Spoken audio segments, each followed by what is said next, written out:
এই নাও তোমার আদা দিয়ে গরম চা। গিন্নি, শীতকাল পড়ে গেল। প্রত্যেক বছরের ন্যায় এবছরও তাহলে একটা পিকনিক করলে ভালোই হয়, হ্যাঁ? হ্যাঁ, ভালো তো হয়। সবার সাথে কত আনন্দ, মজা, হাসি ঠাট্টা, রঙ্গ তামাশা সবই তো হয়। ভালোই লাগে। তাহলে নিতাইপুর গ্রামের আমার বন্ধু রাজশেখরকে খবর পাঠিয়ে দিই। প্রত্যেক বছর তো দুই গ্রাম একসাথে পিকনিক করি, এবারেও হবে। জি, সবাই মিলে পিকনিক করলে মজা আসবে। তুমি রাজশেখর বাবুকে খবর পাঠিয়ে দাও। এই নাও গিন্নি, কাপটা নিয়ে যাও। চা খাওয়া হয়ে গেছে আমার। চাটা বেশ দারুণ হয়েছে বুঝলে, গলাটা পুরো ছেড়ে গেল। তুমি তাহলে পিকনিকের ব্যাপারটা দেখো, শীত তো পড়ে গেল। হ্যাঁ হ্যাঁ, আমি ব্যাপারটা দেখে নিচ্ছি। রবি, আমার বন্ধু নগেনচন্দ্র পত্র পাঠিয়েছে। প্রত্যেক বছরের মতো এবছরও শীতে পিকনিক হবে। বাহ, এটা তো খুব ভালো কথা। শীতকাল তো পড়েই গেছে, এটারই অভাব ছিল। প্রত্যেক বছরের মতো দু গ্রাম একসাথে পিকনিক করব। হ্যাঁ হ্যাঁ হ্যাঁ, তার জন্য একবার যেতে হবে বিষ্ণুপুরে। পত্রে তো শুধু জানিয়ে দিয়েছে, এবার ভালোভাবে কথোপকথন করতে হবে তো। জি জি, এসব বিষয়ে কথাবার্তা না বললে হবে না। দুই গ্রামের মানুষজন অনেক লোক, ঠিকঠাকভাবে হিসেবপত্র না করলে কম পড়ে গেলে তখন মান সম্মান আর থাকবে না। আরে তুমি এত চিন্তা করো না, আমি প্রত্যেকবারের মতোই এবারও ভালোভাবে হিসেবপত্তর করব। আচ্ছা আচ্ছা, একটা পিকনিক কোথায় হবে? ওদের গ্রামে না আমাদের গ্রামে? আরে মাথা মোটা, সেসব কি আমি জেনে বসে আছি নাকি? অনেক কথাবার্তা আছে তো। কোথায় হবে, কোথায় কি রান্না করা হবে, কত লোক হবে, এই জন্যই তো বলছি একবার যেতে হবে। যাই করুন, পিকনিকে রিতম এবং প্রীতমকে বলবেন না, তাহলে আবার কোনো খাবার গ্রামবাসীরা পাবে না। রিতম প্রীতমটাকে? বিষ্ণুপুর গ্রামের দুই বালক, যমজ দুজন, খাওয়া দেখলে আপনার মাথা খারাপ হয়ে যাবে। হি হি। তুমি এসব নিয়ে ভেবো না, অনেক জিনিসপত্র করা হবে, কারোর কম পড়বে না। এবার আপনার ব্যাপার, পরে কিন্তু বলতে পারবেন না যে আমি আপনাকে সাবধান করিনি। আরে হ্যাঁ হ্যাঁ, ঠিক আছে, আমি নিজের ইচ্ছাতেই ওদেরকে বলবো। চলো চলো, এখন বেরিয়ে পড়া যাক। দুপুর দুপুর করে পাশের গ্রামে আমার বন্ধুর বাড়ি পৌঁছে যাব, চলো।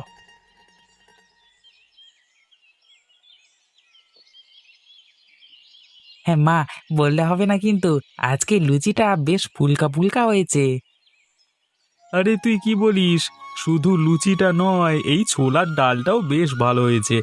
মা, আরো দু ঝোড়া লুচি দিয়ে যাও আমাদের দুজনকে। আরে দু ঝোড়া লুচিতে কি হবে, তুমি চার ঝোড়া লুচি দিয়ে যাও। আরে বাবা, তোরা খা না, আমি দিয়ে দিচ্ছি তোদের। চিন্তা করছিস কেন? মা, তুমি খুব ভালো। হে, আমাদের কত ভালোবাসো। পুরো গ্রামের লোকজন আমাদের খাওয়া দাওয়া দেখে কত ব্যঙ্গ করে, কিন্তু তুমি খুব ভালোবাসো। আরে আমি তোদের মা রে, আমি না ভাবলে তোদের কথা কে ভাববে? হ্যাঁ, তুমি আমাদের সোনা মা, তোমার মতো এত ভালো মা কারণ নেই। থাক থাক, অত আদিক্ষেতা করতে হবে না, বুঝতে পেরেছি লুচি লাগবে। দাঁড়া, দিচ্ছি এক্ষুনি। হে মা, কিছু না বলতেই তুমি যে বুঝে গেলে, এই জন্যই বলি আমাদের মা সব থেকে সেরা।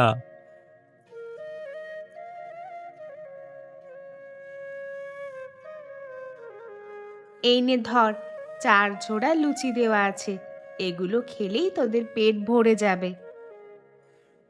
মা, আজকে দুপুরে কি রান্না করেছো? এবার কিন্তু তোদের আমি খুন্তি দিয়েই পেটাবো। এত পেটুক হচ্ছিস কেন রে তোরা? লোকে কি বলবে এবার? এই রিতম, তুই চুপ কর। মা, আমরা কিছু বলবো না, দুপুরে যা হবে তাই খেয়ে নেব।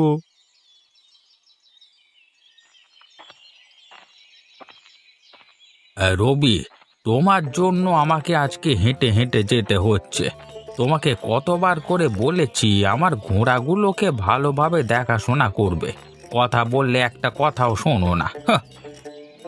আগে কথা বাবু, আমি তো ঠিকঠাক ভাবেই দেখাশোনা করি, সময় মতো খেতে দিই, আর কত কি করবো বলুন তো। তাহলে ঘোড়াগুলোর বারবার শরীর খারাপ করছে কেন? নিশ্চয়ই দেখাশোনার ঘাটতি। হ্যাঁ, আরে বাবু, এটা দেখাশোনার ঘাটতি নয়, ঘোড়াগুলোর অনেক বয়স হয়ে গেছে, তাই জন্য এরকম হচ্ছে। তাহলে তো আমাকে এগুলো আগে বলতে হয়, আরো দুটো ঘোড়া কিনে রাখতাম। তোমার মাথায় বুদ্ধি শুদ্ধি আছে তো, নাকি পুরোটাই গোবর পোড়া? এই ভুল হয়ে গেছে বাবু, আর কি করা যাবে। অনেক দিন তো হাঁটাহাঁটি করেননি, দেখুন না প্রকৃতির কত সৌন্দর্য, দেখুন দেখুন। এটা তুমি ঠিকই বলেছ, বৈদ্য আমাকে হাঁটাহাঁটি করতে বলেছিল, কিন্তু আমি তো করিনি। আজকে হয়ে গেল। হাঁটাহাঁটি করলে শরীর মন সবই ভালো থাকে। হ্যাঁ, দেখুন না আশেপাশে কত মনোরম পরিবেশ, চারিদিকে মাঠ, আমরা মাঝখানে রাস্তা দিয়ে হেঁটে যাচ্ছি। শীতের দিন, তাই সূর্যের রোদ ভালোই লাগছে। এই রবি, তুমি একটু চুপ করো, এই মনোরম পরিবেশটাকে একটু অনুভব করতে দাও। আর তুমি বেশি বক বক করো না দেখি। কোথায় রে বন্ধু, কোথায় গেলি? আরে, এটা তো রাজশেখরের গলা। যাই যাই গিয়ে দেখি তো।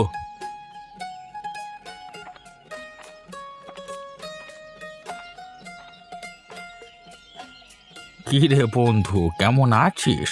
তোর পত্র পেয়ে আমি ছুটে এলাম। সে তুই ভালোই করেছিস। আয় আয়, ভেতরে আয়, ভেতরে আয়। রবি, তুমিও এসো।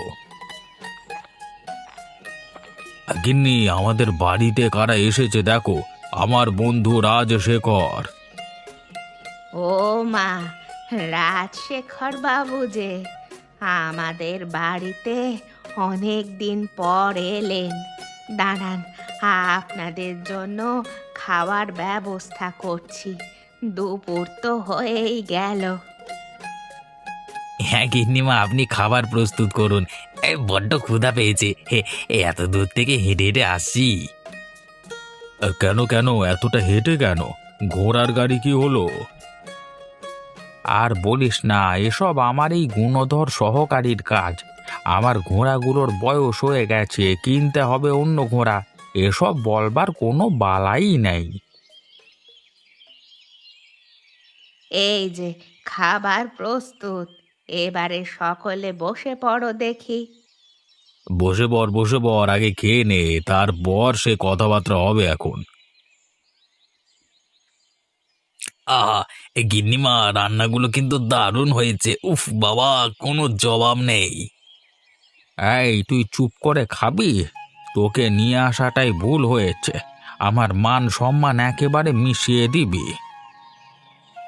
বাবু, এই বন্ধুর বাড়িতে কিসের লজ্জা, কিসের মান সম্মান? কবজি দিবি কান। তোকে যেটা বলছি সেটা কর, বেশি কথা বলতে বারণ করেছি, না হলে এবার দেখ। আরে রাজশেখর বাবু, কানে কানে কি ফিস ফিস করছেন? আপনাকে মাংস দেব? আরে না না, ঠিক আছে ঠিক আছে, আর লাগবে না কিছু। আরে এসব বললে হয় নাকি? দেখি হাতটা সরান, মাংস দেব।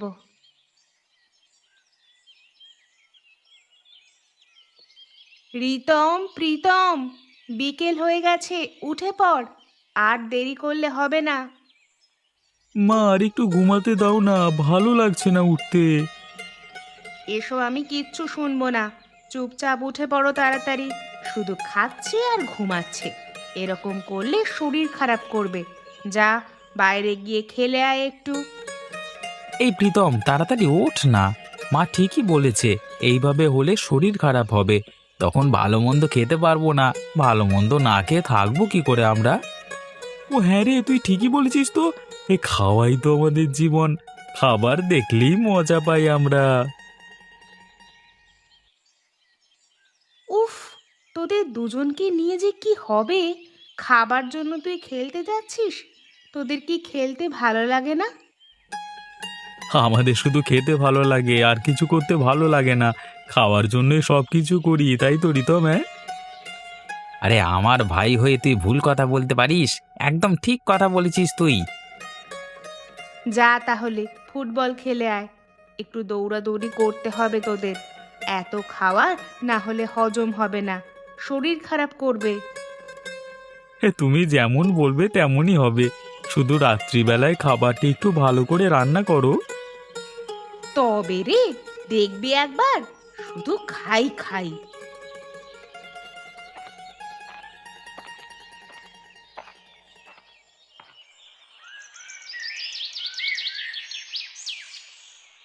আচ্ছা, তাহলে পিকনিকটা কোথায় করবি বলে ঠিক করেছিস? আমি তো ভাবছিলাম পিকনিকটা তোদের গ্রামের মাঠই হবে। পাশেই নদী আছে, মনোরম পরিবেশ। আমার কোনো অসুবিধে নেই। আর পিকনিকে কি মেনু হবে? আমি তো ভাবছিলাম ভাত, ডাল আর মাংস হবে। ঠিকই আছে, দুটো গ্রামের মানুষ সংখ্যায় অনেক, এই মেনুই ঠিক আছে। কিন্তু মাংসটা হাঁসের মাংস করবো, হ্যাঁ? দুই গ্রামের হাঁসের মাংস হবে কিন্তু, কেমন? আরে আমিও ঠিক এটাই ভেবেছিলাম। এই শীতকালে হাঁসের মাংস খাবার মজাই আলাদা। হাঁসের মাংস দামটাও একটু কম হবে, যত ইচ্ছে তত খাবে। জায়গাও ঠিক হয়ে গেল, খাবার মেনুও ঠিক হয়ে গেল। এই বলছিলাম বাবু, আপনাদের গ্রামের রিতম আর প্রীতমকে এই পিকনিকে না বলার জন্য বলছিলাম আর কি। ওরা না এলে সব খাবার একাই খেয়ে নেবে। রবি, তুমি ঠিকই বলেছ। আমিও ভাবছিলাম ওদেরকে বলবো না। কেন বলবে না? গ্রামের প্রত্যেকজন থাকবে, আর ওরা থাকবে না কেন? আপনি বুঝতে পারছেন না বাবু, এই গ্রামে যাকে জিজ্ঞাসা করবেন সকলেই বলবে। আরে সেসব আমি দেখে নেব। তুমি সবার বাড়ি বাড়ি গিয়ে নিমন্ত্রণ করে আসবে।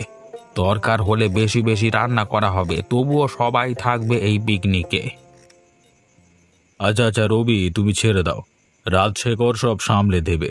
শুধু বলবো যেন মান সম্মান না ডোবে। আরে সেসব চিন্তা করবার দরকার নেই, আমি সব দেখে নেব। রাত হয়ে গেল তো। রবি, এবার ঘুমিয়ে পড়ো, সব ব্যবস্থা আমি করে দেব। অগত্যা, যেটা ভালো বুঝবেন।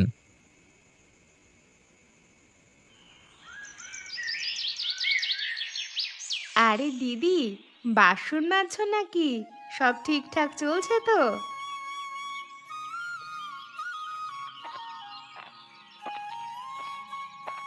হ্যাঁ দিদি, সব ঠিকঠাক চলছে। শীত পড়েছে, ভালোই লাগছে। এটা তো আমার প্রিয় ঋতু। দিদি, শীত তো পড়লো, এবার একটা পিকনিক করলে তো ভালোই হয়। পিকনিক তো হবে, কেন তোমাদের বলেনি? আমাদের তো রবিবাবু এসে সব বলে গেলেন। প্রত্যেক বছরের মতো এবছরও বিষ্ণুপুর এবং নিতাইপুর দুই গ্রাম মিলে পিকনিক হবে। সে কি, কই আমাদের তো কিছু বলে নাই।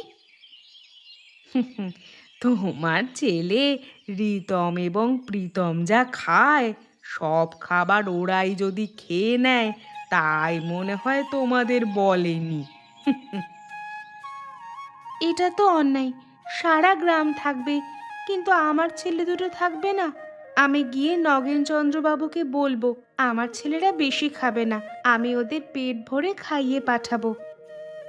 তাহলে তুমি নগেন বাবুকে গিয়ে বলো, উনি ভালো মানুষ, নিশ্চয়ই না করবেন না।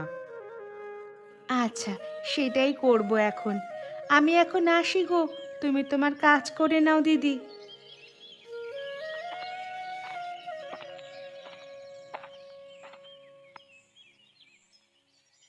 খা বাবা খা, পেট ভরে খা, তোদের আনন্দতেই তো আমার আনন্দ।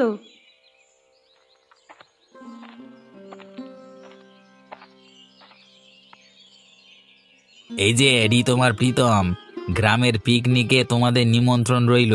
নগেনচন্দ্র বাবু তোমাদের দুজনকে বলতে বলেছেন পিকনিকের দিন চলে যেও আমাদের সাথে।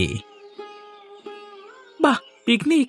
তাহলে তো বেশ ভালো মন্দ খাওয়া হবে, কবজি ডুবিয়ে খাবো। হ্যাঁ রে, কতদিন নিমন্ত্রণ বাড়ি খাইনি, খেতে তো হবেই, খাওয়াতেই তো আমাদের আনন্দ। ঠিক আছে বৌদি, আমি এখন আসছি। হাঁসের মাংস রান্না হবে, বুঝলেন?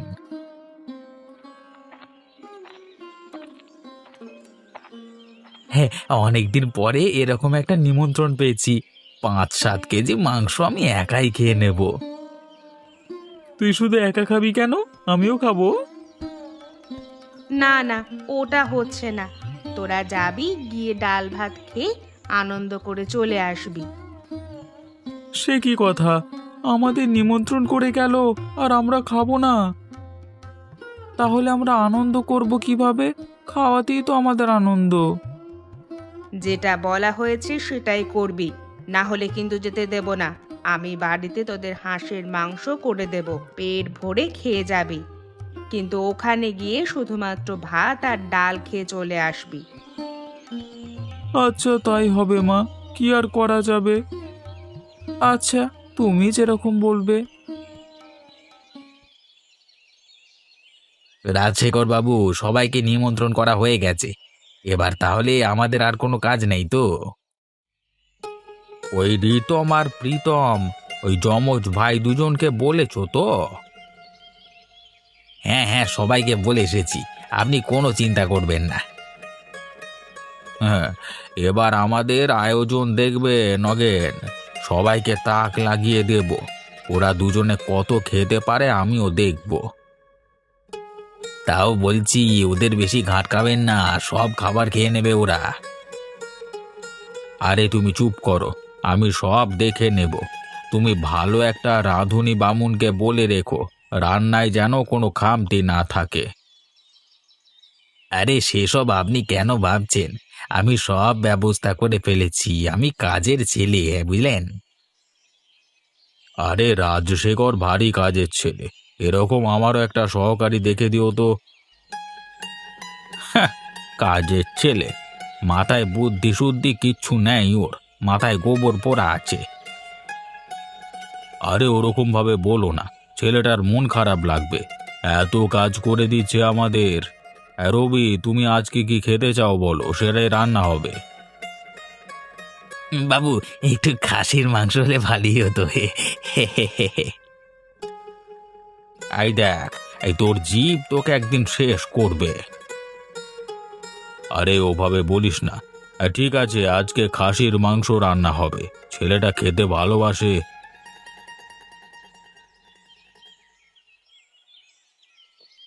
এই নগেন, আয়োজন কেমন বুঝছো?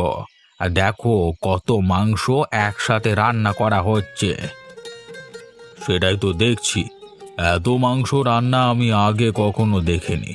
রান্না সব ঠিকঠাক আছে তো? হ্যাঁ জি জি, মাংস একদম ফাটাফাটি হয়েছে, আমি নিজের চোখে দেখেছি। তুমি খাবে নাকি? হ্যাঁ, না না থাক, আমি একবারে খেতে বসেই খাবো, এখন আর খাবো না। সবার সাথে বসে একটু গল্প গুজব করি। রবি, তুমি কি বলো, ব্যবস্থা সব কেমন?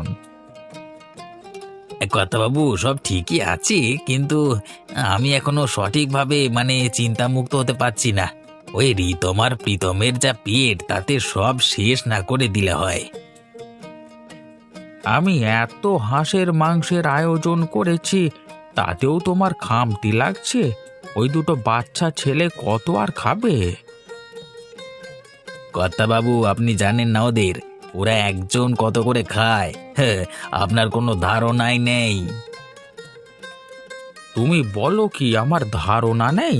এত বড় আস্পর্ধা তোমার, আমার মুখে মুখে কথা বলো। আরে রাজশেখর, কেন রেগে যাচ্ছিস তুই? থাম না, এই আনন্দের দিনে মাথা গরম করা মানায় না। বাবু, আপনি খারাপ ভাববেন না, কিন্তু আপনি তো ওদের চেনেন না, তাই জন্যই বলছি। আচ্ছা আচ্ছা, তোমার মনে যখন এতই প্রশ্ন, তাহলে চলো ওদেরকে আগে খাইয়ে দিই। সবাই এখন গল্পগুজব করতে ব্যস্ত, ওদের খাইয়ে দিলে তবেই তোমার শান্তি হবে।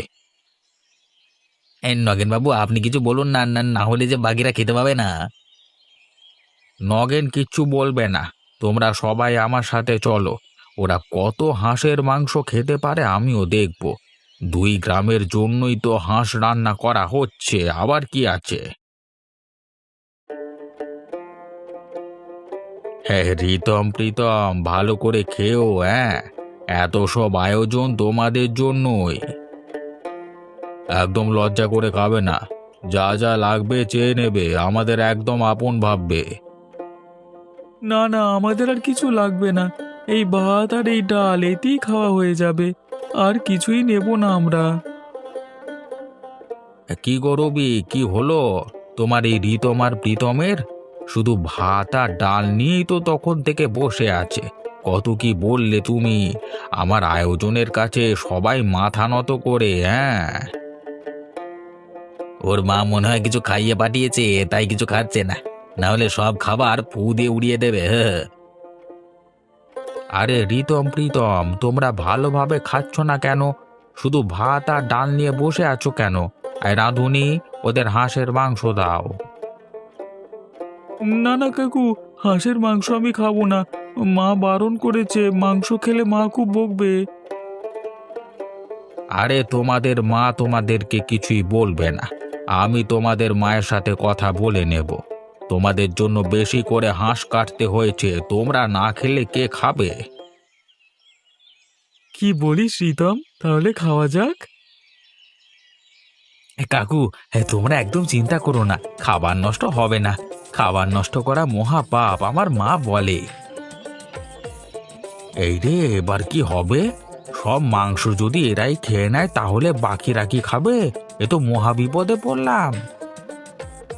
আপনি চিন্তা করবেন না, আমি জানি এরকম কিছু একটা হবে, তাই আগেই আমি ওদের মাকে ডেকে নিয়ে এসেছি, এক্ষুনি বৌদি আসছে।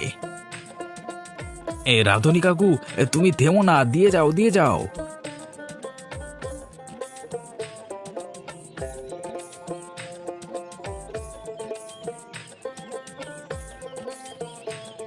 হ্যাঁ বাবারা, তোমরা ভালোভাবে খেয়েছো তো?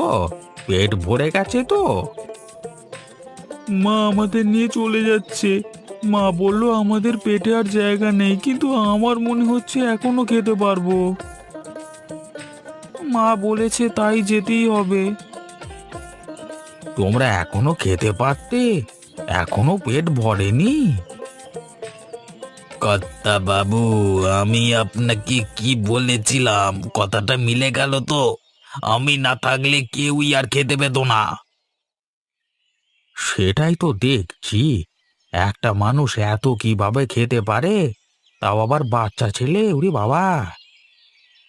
আচ্ছা মোড়ল মশাই, আমরা এখন আসছি। আপনারা আনন্দ করুন। তাও আমি ওদের খাইয়ে পাঠিয়েছিলাম। 10 কেজি হাঁসের মাংস খেয়ে এসেছে ওরা। সে কি, এরপরেও 2 গ্রামের রান্না করা হাঁসের মাংস খেয়ে নিল? পরের বার আবার আমন্ত্রণ করো, হ্যাঁ? আরো ভালোভাবে খাবো, যাকে বলে কবজি ডুবিয়ে। হ্যাঁ, এখন আমরা এলাম।